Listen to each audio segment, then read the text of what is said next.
Bueno, muy buenos días. Muchas gracias, doctor. Hoy vamos a hablar sobre cicatrización cutánea. El contenido de la charla, voy a dar una breve introducción del por qué es importante tener algunos conceptos claros sobre cicatrización. Posteriormente, hablar de la historia de la cicatrización, una definición sobre este proceso fisiológico, las fases que componen este proceso. Posteriormente, los factores que afectan una cicatrización adecuada y por último hablaré sobre eh, alteraciones de la cicatrización en cuanto a cicatriz hipertrófica y queloide y su tratamiento. Para finalizar con unas breves conclusiones. Dentro de la introducción, para los médicos las cicatrices representan un punto final en la curación de heridas. Afortunadamente todos los tejidos tienden a cicatrizar, sin embargo, para los pacientes las cicatrices significan algo mucho más personal y emocional.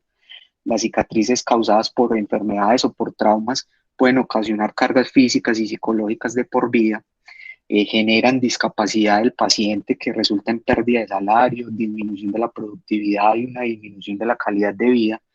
Y es por esto que tratar las cicatrices requiere una comprensión de la angustia psicológica y social que un paciente puede experimentar, y es nuestro deber conocer y maximizar los resultados de una adecuada cicatrización. En cuanto a la historia, el tratamiento y la curación de las heridas es un arte tan viejo como la humanidad. Eh, Inicialmente, la primera evidencia documentada de una herida apareció en un ancestro Australopithecus africano, aproximadamente 5 millones de años atrás.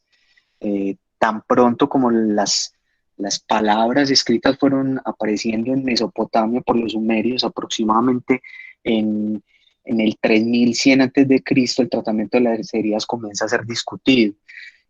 Fue hasta la tabla sumeria en 2150 a.C. que describía el cuidado temprano de las heridas, el cual incluía su lavado temprano con cerveza y agua caliente. Luego utilizar compresas de sedimento de vino o excretas de lagarto y cubrimiento del sitio lesionado.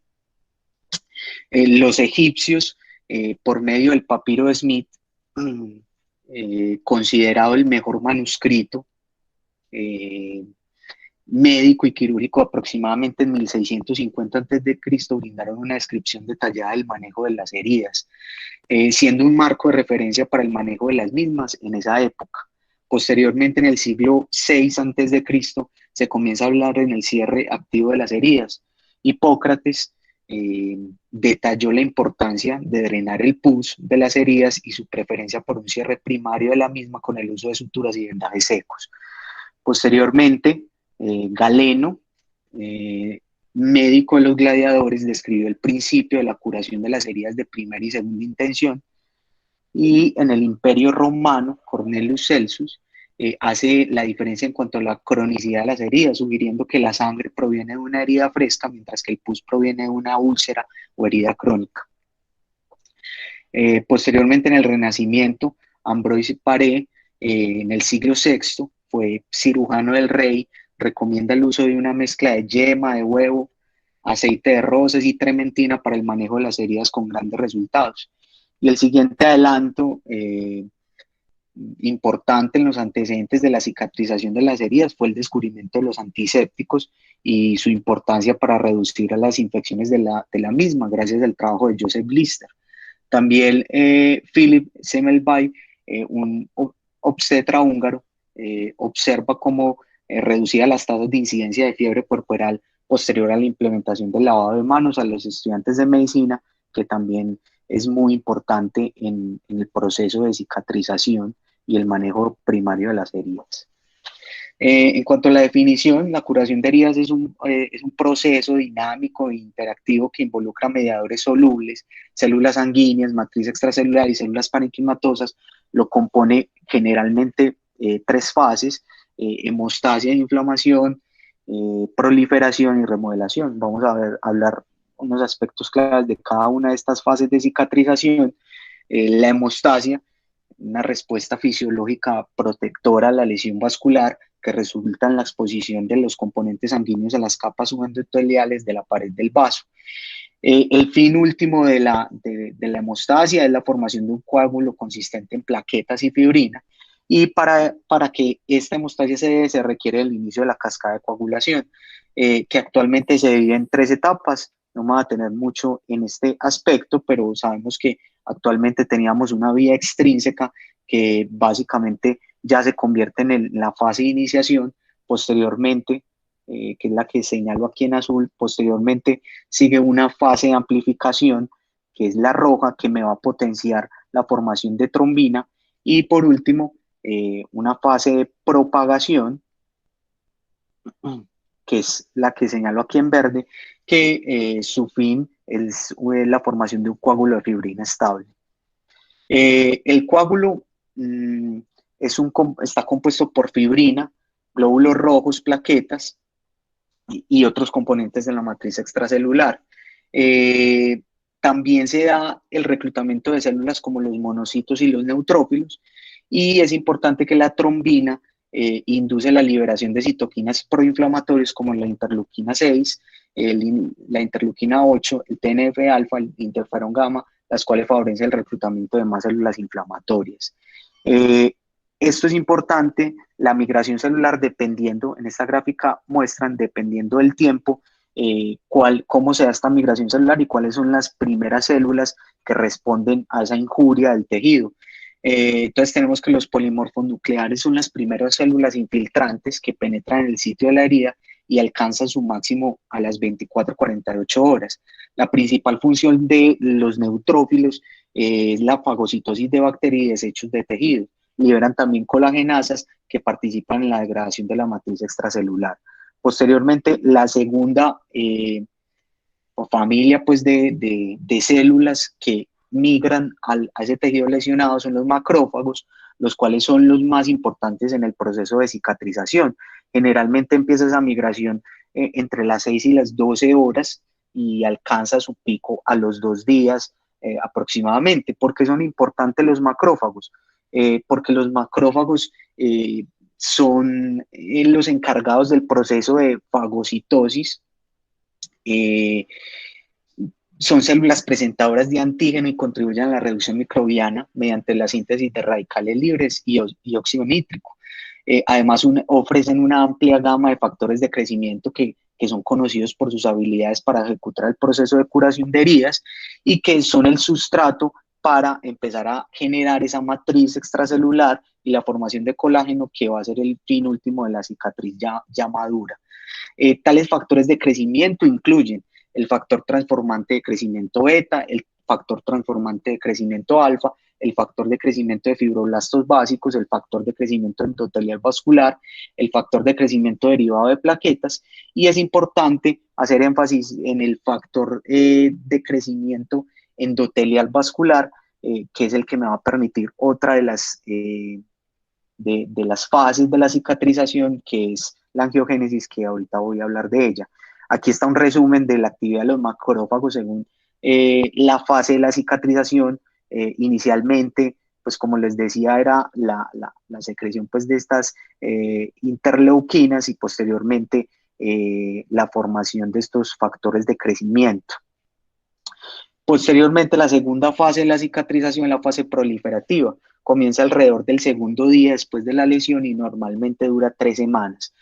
Algo que se me olvidaba decirles es que estas 3 fases, hemostasia, inflamación, proliferación y remodelación, pueden sobre la par, pues, o sobreponerse una sobre otra en el tiempo. No es que cuando termine una empiece la otra, sino que esto es un grupo de manifestaciones que se pueden dar en un momento dado, en un mismo tiempo.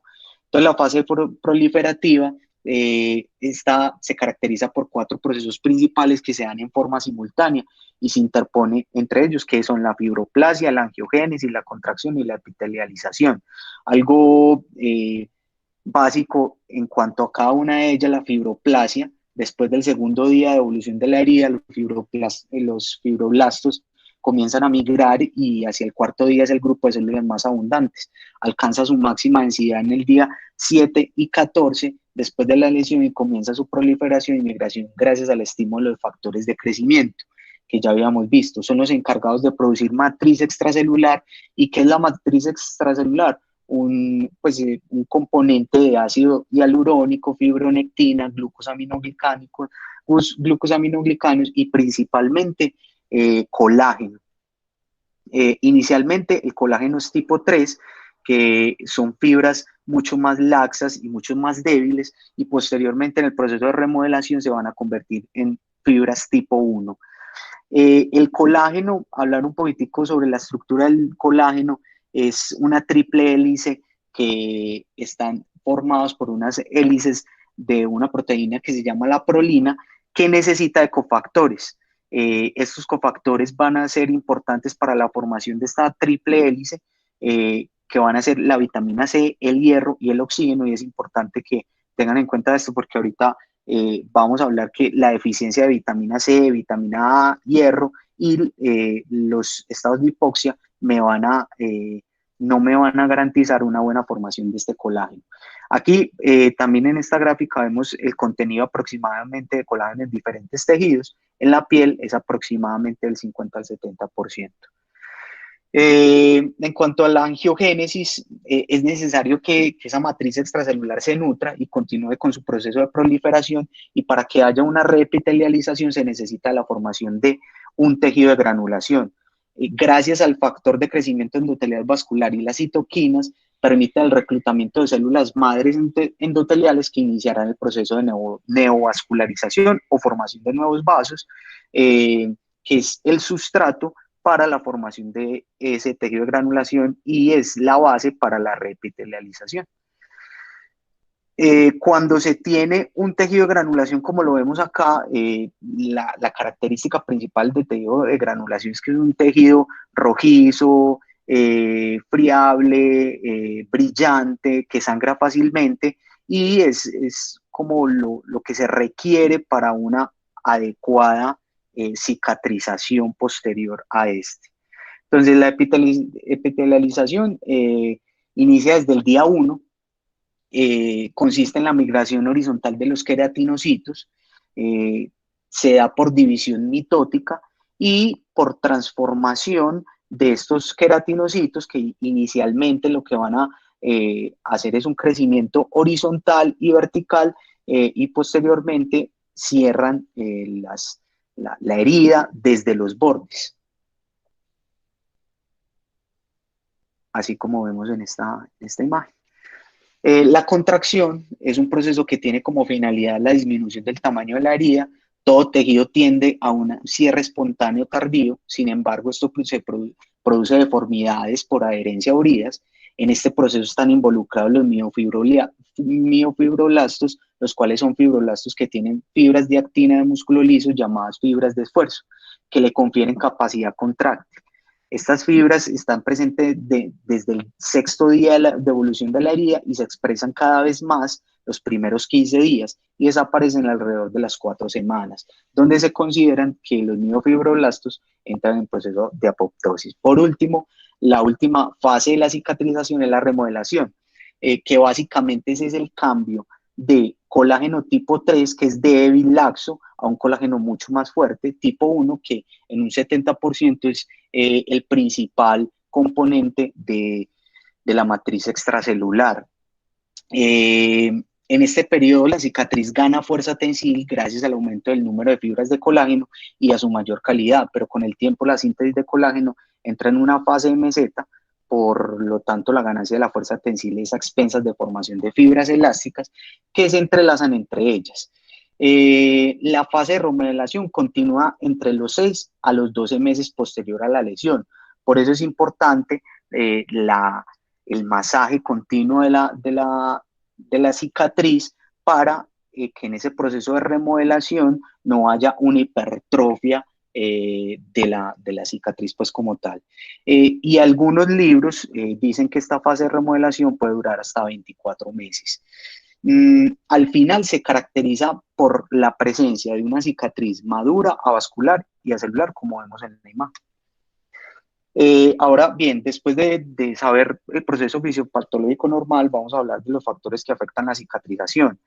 Hay factores sistémicos y locales. Dentro de los sistémicos está la edad avanzada, la desnutrición, la inmunosupresión, los traumatismos, las enfermedades metabólicas, los trastornos de tejido conectivo y el tabaquismo. Vamos a hablar de alguno de ellos. En cuanto a la edad avanzada, los pacientes ancianos tienen más probabilidades de sufrir demoras en la cicatrización y de dehiscencia de la herida. Esto debido a que la dermis tiene menos cantidad de fibroblastos, macrófagos y mastocitos, disminución de los factores de crecimiento vascular y un desequilibrio entre la producción y degradación de la matriz extracelular. Ventajas, generalmente existen los ancianos tienden a cicatrizar mucho mejor, estas cicatrices son menos visibles y tienen mejores resultados estéticos. La piel de los ancianos es más flexible y tiene una menor tensión estática, lo cual va a favorecer la apariencia del resultado final de las cicatrices. La hipoxia, el oxígeno es esencial para la formación del colágeno, la isquemia secundaria a varios factores como la insuficiencia cardíaca, las enfermedades arteriales, aumento de la tensión de la herida, impide una perfusión adecuada y posterior a esto se presenta una hipoxia del tejido, lo que no me va a permitir la hidroxilación de los residuos de prolina, que ya habíamos visto que es un cofactor el oxígeno para la formación del colágeno. Aunque se ha comprobado que los niveles de hipoxia leve estimulan el proceso de angiogénesis, la presión de oxígeno en el tejido no debe ser menor a 30 milímetros de mercurio. El oxígeno también es necesario para la síntesis de óxido nítrico, el cual es importante en la regulación del tono vascular, produciendo vasodilatación y me va a favorecer la formación de ese tejido de granulación. Eh, También estos radicales libres ayudan a combatir la colonización o posibles infecciones del sitio de la herida y algunos autores recomiendan que los incrementos de FiO2 posteriores a una cirugía aumentan la presión de oxígeno en la herida y con ellos aumenta la producción de colágeno y disminuye la tasa de infecciones. De la mano de la hipoxia está el tabaquismo. El consumo de tabaco causa vasoconstricción periférica y una reducción del 30 al 40% en el flujo sanguíneo de las heridas. El aumento de las concentraciones de monóxido de carbono me van a activar una cascada procoagulante exagerada que lleva a una oclusión, a una oclusión e isquemia del tejido. Y en cuanto a las recomendaciones prequirúrgicas y posquirúrgicas, se debería tener en cuenta que uno debería interrumpir ese consumo de tabaco 4 semanas pre y 4 semanas posquirúrgico. Eh, Otro de los factores es la infección, la presencia de infecciones en la herida, son un factor determinante y es la complicación más común de las heridas crónicas, que por su tiempo de evolución tan largo están más susceptibles a la colonización de microorganismos. Sin embargo, por más que se desee evitar pues en todas las heridas se contaminan de la piel circundante y el medio ambiente local, y esto significa que todas irán a desarrollar una infección, pero no es así. Es por esto que se han creado definiciones técnicas para diferenciar varios posibles escenarios. La contaminación se refiere a la presencia de bacterias sin multiplicación de sus colonias, la colonización, que se refiere a la presencia de bacterias con multiplicación activa de sus colonias, pero sin respuesta al hospedero, y la infección como tal, que es una respuesta inflamatoria del hospedero ante la colonización de un microorganismo. Y dentro de todas estas nace un subtérmino que encontramos en la literatura, que es la colonización crítica, que para la mayoría de autores es un nivel de colonización donde la bacteria ha alcanzado una replicación mayor a 10 a las 5 unidades formadoras de colonia por gramo de tejido, y refiere que cuando sobrepasa este umbral hay más riesgo de infección y por ende se tendrá una cicatrización deficiente. En este término hay controversias, porque uno se requeriría el estudio microbiológico de todas las heridas con retardo de la cicatrización, así no tenga signos claros de infección y no siempre se cuenta con este recurso.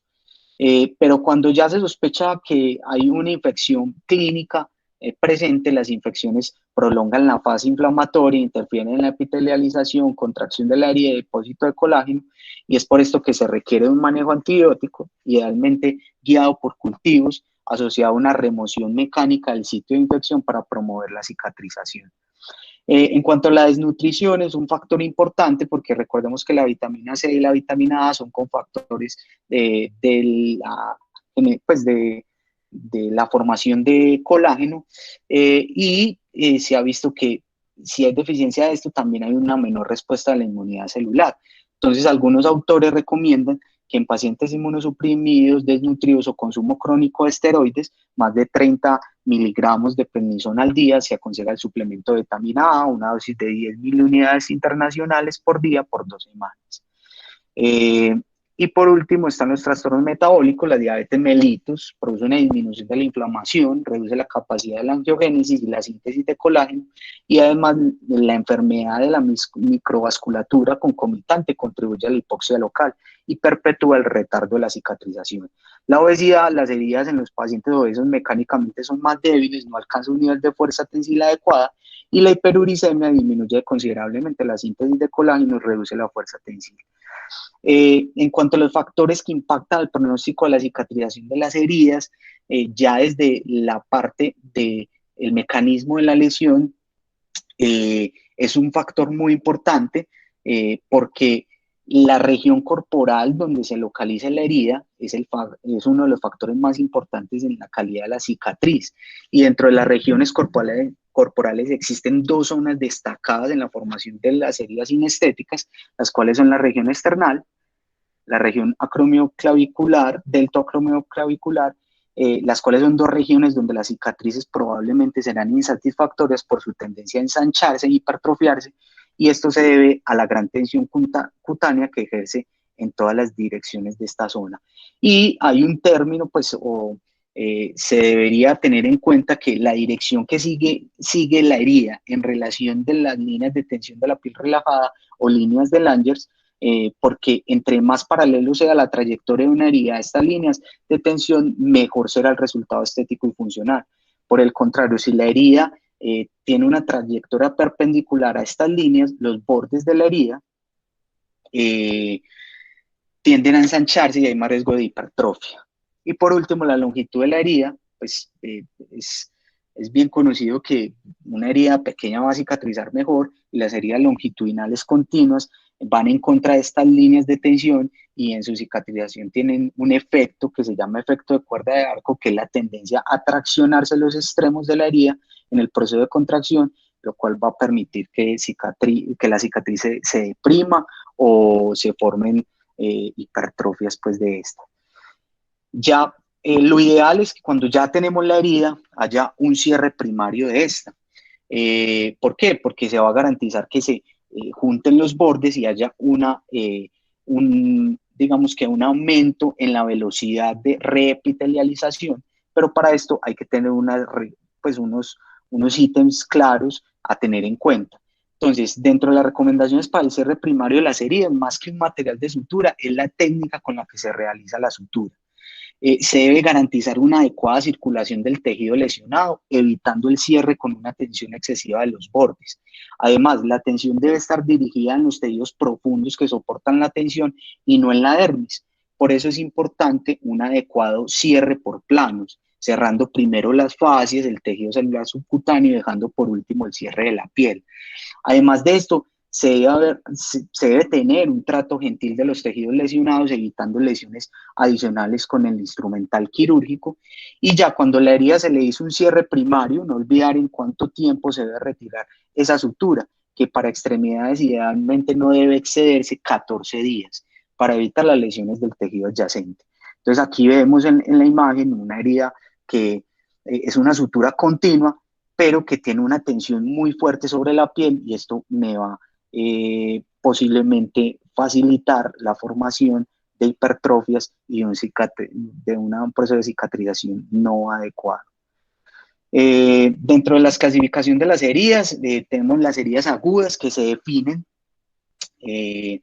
como cualquier violación a la integridad del tejido vivo, que generalmente cicatriza en poco tiempo, menos de 4 semanas, y no tiene o tiene muy pocas complicaciones.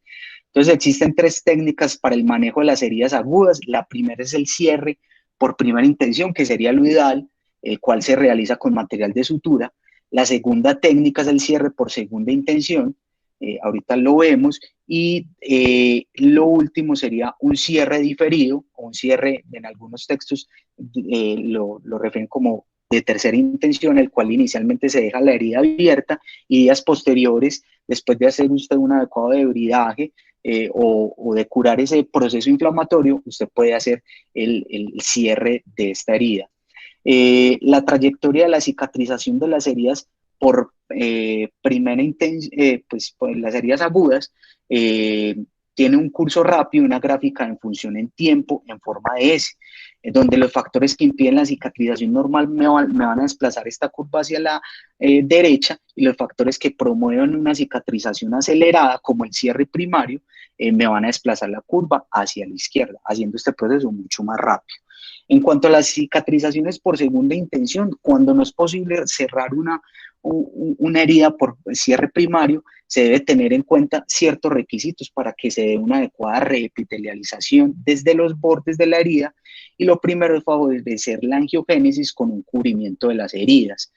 ¿Con qué? Existen múltiples tipos de apósito, y sería un tema de otra charla, pero a grandes rasgos es cualquier material que cubra la herida, que me facilite la formación de ese tejido de granulación. Lo segundo que hay que tener en cuenta es garantizar una herida limpia, eh, fue, que no haya contaminación o que no haya sobreinfección de la misma, y lo tercero es mantener un ambiente húmedo. Con estas tres condiciones voy a garantizar un adecuado cierre por segunda intención. ¿Cuándo puedo decir que una herida a la que se optó por cierre secundario está bien manejada? Cuando se observa un tejido de granulación, como lo vemos en las dos imágenes, de buena calidad, que es, como les decía ahorita, es un tejido que es brillante, rojo brillante, de consistencia blanda, que sangra fácil, y además de eso se observa una reepitelialización a partir de los bordes de la herida, que se van cerrando, como vemos esta herida en la planta del pie, que se va cerrando desde los bordes, van hacia el centro, y esto me puede garantizar que va a haber un cierre por segunda intención satisfactorio. Las heridas crónicas, por definición, son las que no han logrado completar el proceso de cicatrización normal luego de un mes de evolución, aunque algunos autores refieren 3 meses. Se clasifican en tres categorías principales: úlceras venosas, arteriales, úlceras diabéticas o úlceras por presión. Son muy frecuentes, y es posible que las cifras sigan en aumento debido al envejecimiento de la población y la incidencia creciente de enfermedad arterial oclusiva crónica, de diabetes y de tabaquismo. Las heridas crónicas tienen un curso diferente a las heridas agudas, porque hay un retardo en ese proceso de inflamación de la cicatrización, porque se va a perpetuar este proceso gracias a los procesos infecciosos, a que no se puede lograr un cierre adecuado de la herida, y va a haber mayor concentración de citoquinas, interleuquina 1, 6, TNF-alfa, radicales libres, y menos concentración de factores de crecimiento y producción de colágeno, lo cual me va a alterar ese equilibrio entre la formación y la degradación de matriz extracelular. Es por esto que en la gráfica, si vemos que en las heridas agudas es una forma de seguir un proceso rápido, en esta va a haber, llega un momento en que se forma una fase de meseta, que la herida no avanza, y por eso es que debemos utilizar las curaciones, lo que les decía antes, promover una buena angiogénesis, garantizar un entorno húmedo, y posteriormente, ya cuando se tenga un tejido de granulación, ya optar si se puede por un cierre por segunda intención, o ya mirar en algunas estrategias reconstructivas, como son los injertos, o si hay una pérdida de tejido grande, ya los colgajos como tal, que eso sería la escalera pues reconstructiva. En cuanto a la clasificación o las alteraciones como tal de las cicatrices, como veíamos antes, el resultado de un adecuado proceso de cicatrización lleva a la formación de una cicatriz final, la cual se caracteriza por el aspecto aplanado, blando y pálido, por ser avascular. Sin embargo, cualquier alteración en algún punto de este proceso va a llevar a la formación excesiva de tejido fibroso, el cual me va a dar aspecto sobre el levantado de la cicatriz. Esto es lo característico de las cicatrices hipertróficas y los queloides. En cuanto a las cicatrices hipertróficas, hay diferencias con respecto a los queloides, porque las cicatrices hipertróficas tienen un pronóstico mucho mejor que los queloides. Generalmente se caracterizan porque son de aspecto aplanado, blando y pálida por ser avascular. Sin embargo, cualquier alteración en algún punto de este proceso va a llevar a la formación excesiva de tejido fibroso y me va a generar estas cicatrices.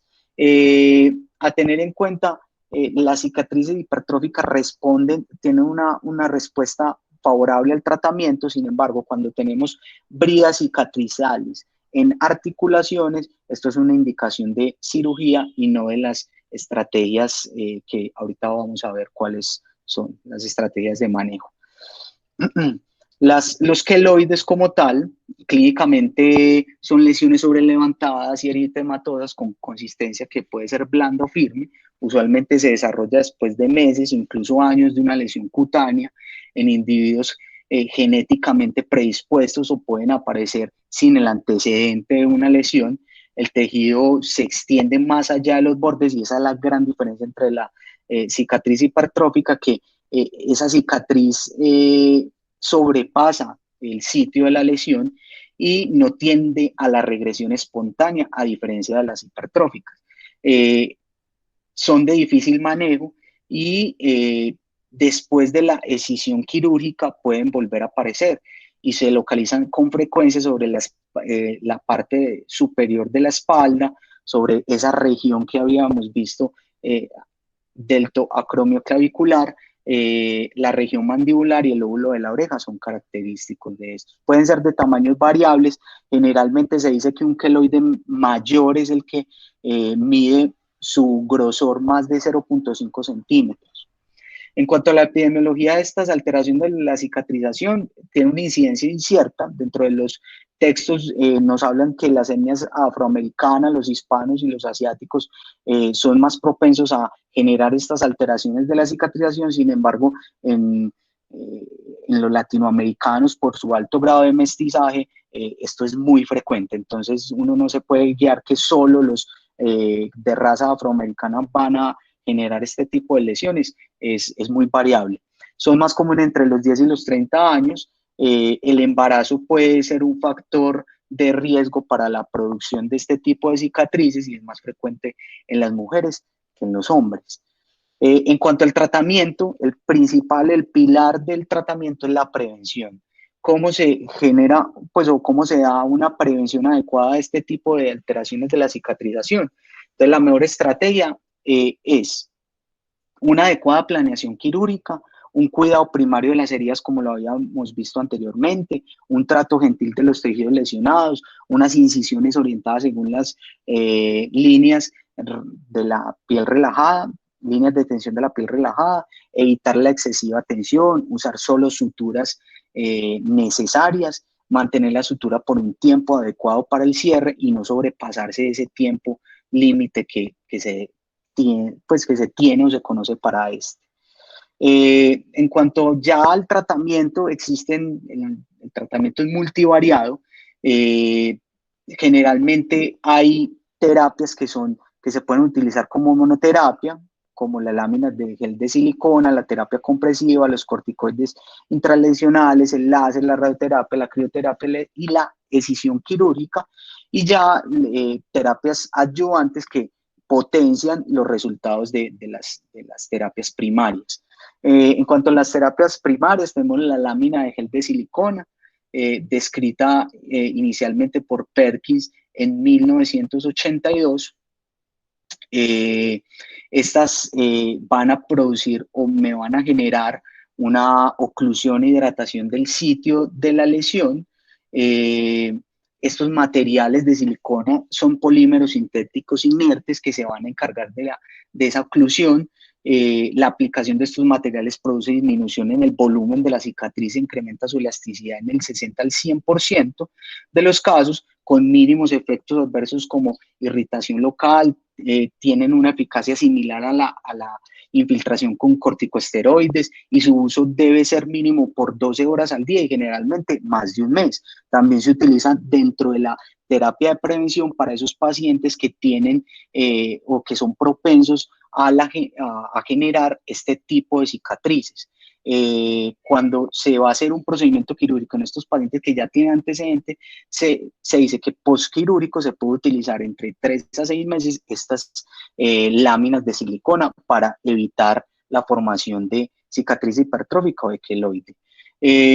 La infiltración con corticosteroides es de los tratamientos o la alternativa más clásicas de estas lesiones. Con frecuencia son la primera terapia utilizada, se pueden utilizar tanto como terapia principal o como coadyuvante a la cirugía o el láser.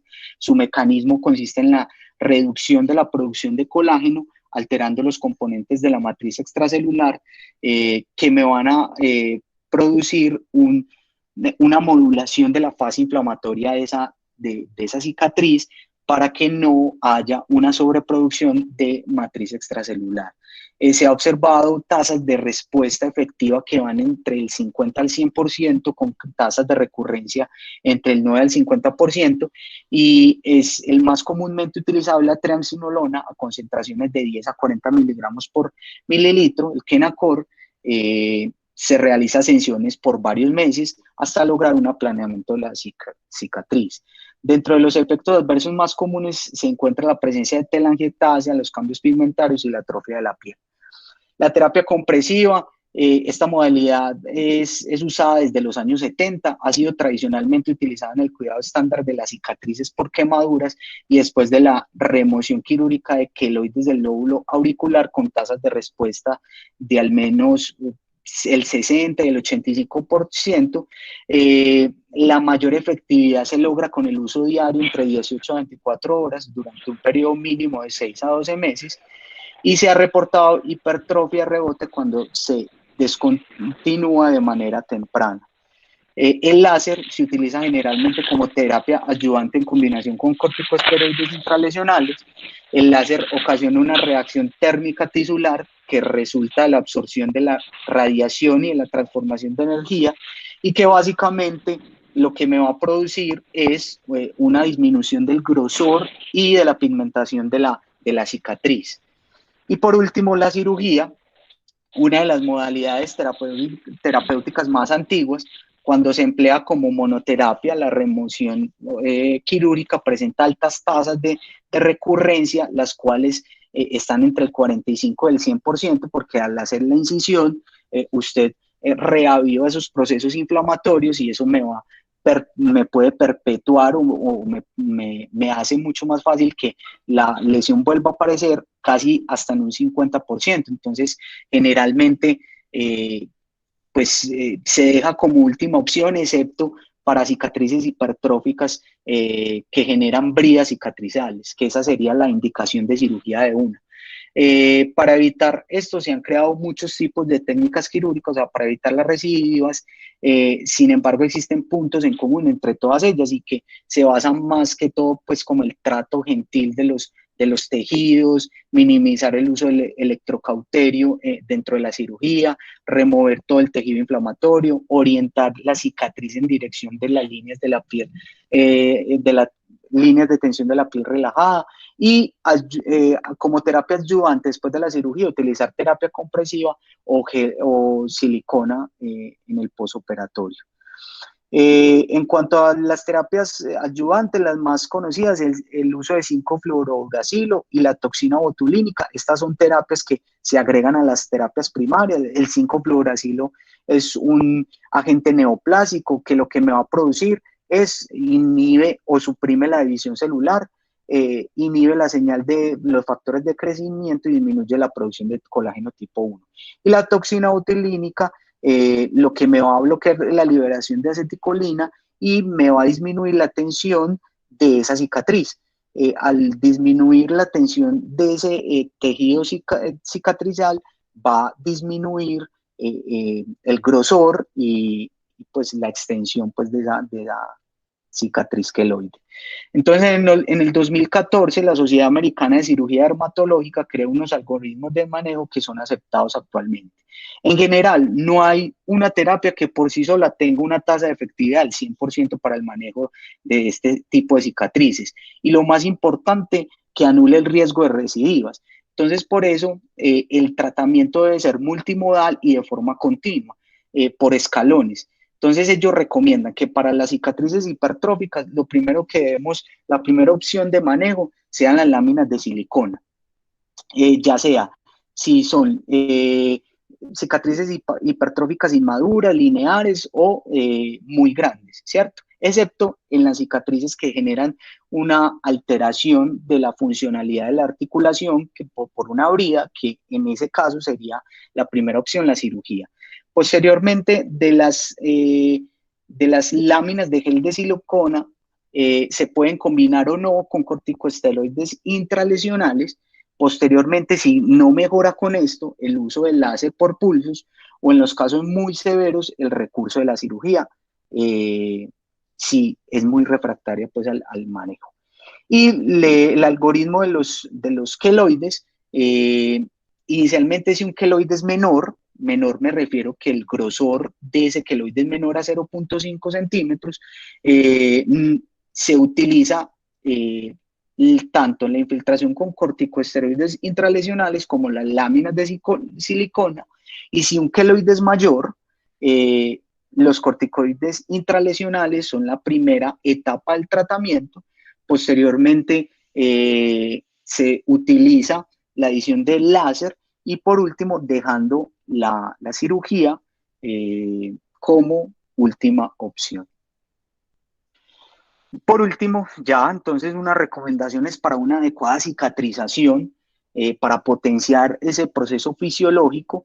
Entonces se debe tener en cuenta una adecuada técnica quirúrgica, como ya lo habíamos dicho, una hemostasia adecuada, el cierre por planos, dejar la atención a los tejidos profundos y no a la piel. En cuanto a los pacientes que estén indicados por desnutrición o por consumo crónico de esteroides, la suplementación de vitamina A y C, como habíamos visto, son necesarios para la formación de ese colágeno, por lo menos 4 semanas de cese del consumo de tabaco, postquirúrgicos, y para las recomendaciones a los pacientes, masaje, hidratación de la herida, en cuanto y durante pues todo el proceso de remodelación, que va más o menos entre 6 a 12 meses, el retiro de suturas en el tiempo adecuado cuando son suturas continuas, que definitivamente hay que hay que quitarlas después de pues hasta los 14 días se acepta, no dejarlos más allá de eso, y uso de protector solar.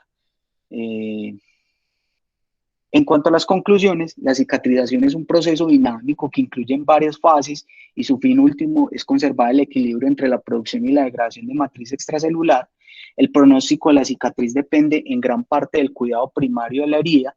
Una cicatriz inestética siempre representará para el paciente una preocupación y una carga negativa en su calidad de vida, y para el médico una cicatriz pudiera ser lo más similar a una marca registrada de sus procedimientos. Muchas gracias.